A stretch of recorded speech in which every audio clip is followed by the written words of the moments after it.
দক্ষিণ ইকুয়েডরের একটি কারাগারে কমপক্ষে ৩১ জন বন্দীকে মৃত অবস্থায় পাওয়া গেছে, যাদের মধ্যে ২৭ জনকে ফাঁসিতে ঝুলানো হয়েছে বলে কর্মকর্তারা জানিয়েছেন।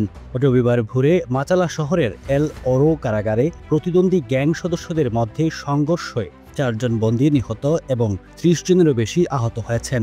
কয়েক ঘণ্টা পরে গ্যাং সহিংসতার নতুন প্রাদুর্ভাবের বিষয়ে সতর্ক থাকা নিরাপত্তা কর্মীরা ভবনের ৩য় তলায় ফাঁসিতে ঝুলানো বাকিদের খুঁজে পান। দেশের জনাকীর্ণ কারাগারগুলো সাম্প্রতিক বছরগুলোতে একাধিক মারাত্মক দাঙ্গা এবং গ্যাং সংঘর্ষের ঘটনা ঘটেছে, যেখানে শত শত বন্দী নিহত হয়েছেন। ইকুয়েডরের কারা পরিষেবা, যা স্নাই নামে পরিচিত, জানিয়েছে কিছু বন্দীকে নবনির্মিত কারাগারে হস্তান্তরের পরিকল্পনার কারণে এই সংঘর্ষের সূত্রপাত হয়েছে। Running a restaurant? Your food deserves the spotlight. Currywalla Media. Let's make your food famous.